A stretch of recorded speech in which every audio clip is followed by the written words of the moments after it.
And the dog eats the water, yeah.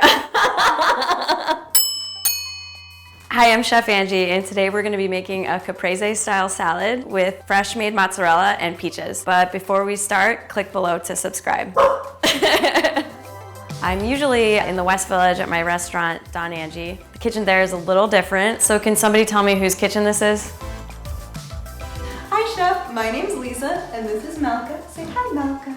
A few things you need to know before you get started. The stove works like 40% of the time. As far as tools go, I really only brought the food processor into this apartment, so good luck.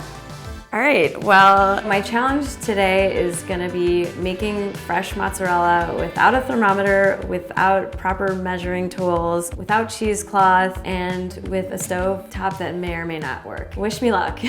So first off, I'm gonna sterilize this pot. Okay.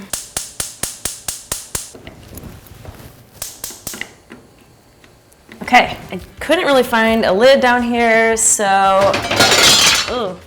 This should work. So citric acid and rennet basically are what cause the milk to coagulate and the curds to separate from the whey. I did not find any measuring spoons, so I'm just gonna use like a regular teaspoon here. I need 3/4 of a teaspoon of citric acid, and I add that to 1/2 cup of cool water. I add 1/8 teaspoon of liquid rennet to 2 tablespoons of cool water. This is really taking a minute here. Okay, so our pot is finally boiling. I'm gonna add the diluted citric acid mixture and immediately add in the milk. So ideally, you wanna use raw milk from like a farmer's market for something like this. This milk says it's pasteurized and homogenized, but it doesn't say that it's ultra-pasteurized, so I think it should work. Usually in the restaurant, I would have this on a very low flame, but the flame here in general is just kind of a low flame. One of the most important things about cheese making is having patience, which is something that I always have to work on. This milk is visibly starting to curdle. It's probably around 90, 95 degrees. Cut the heat, and I'm gonna add in the rennet. Stir it really well in sort of an up and down motion. It looks like the rennet has really worked its magic here. It's kind of this like gross coagulated mass, which is exactly what I'm looking for. I'm gonna cut these curds up into smaller pieces, and then I'm gonna heat it up again. Today is my lucky day. Bring it up to about 110 degrees here. I think we're about there, so I'm gonna cut the heat. I haven't found any cheesecloth in this kitchen, but I found something that I think will work as long as it's clean. I'm just gonna separate the curds from the whey. All right, this is gonna take a while, so. This is so gross.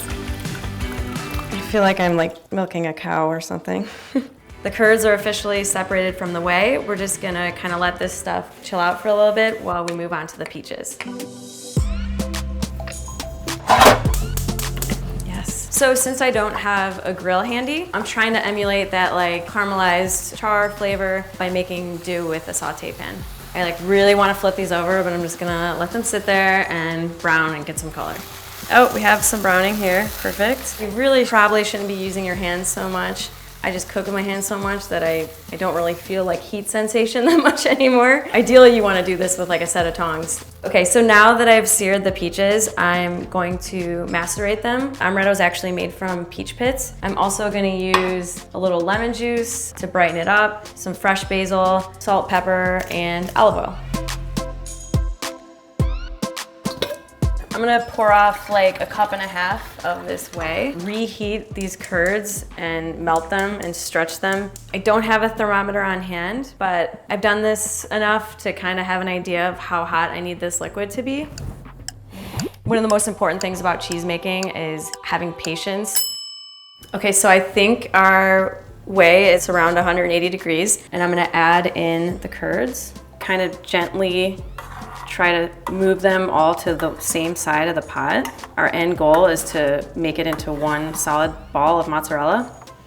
I don't agree when people say mozzarella making is easy, because I feel like there's a lot of variables and you have to be really careful throughout the entire process. These curds are separating quite a bit. They don't want to come together. I think it's because I eyeballed the rennet and the citric acid and I might have put a little bit too much in there. So we're gonna try this one more time with hot water.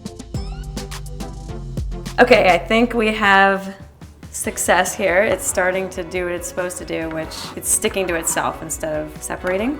I'm gonna start folding the edges under, and now I'm gonna push it through my thumb and index finger, cinch the end. I particularly really enjoy the act of stretching the mozzarella. It's like a really tactile, fun experience for me. It tastes really good. Fresh mozzarella is so delicious because it's warm and it's creamy and it's, I don't know, it's perfect. You just have to try it yourself. Then I'm gonna finish the dish with my crushed amaretti cookies. This particular type of cookie is one of my favorites that my grandfather makes, so it's kind of like a nostalgic thing for me.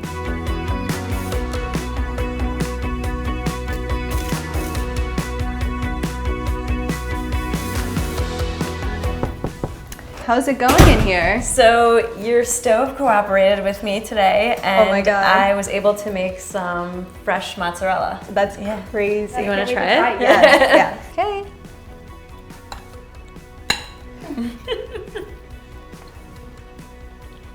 Oh my God. I can't believe you made this in here. This is amazing. Yeah, maybe I'll give this a shot next week. Even if there's limitations in your kitchen, that doesn't mean you still can't be adventurous with what you try and cook. You can still do a lot with a little. Thanks so much for watching. To see more videos like this, click here, and to subscribe, click here. Bye.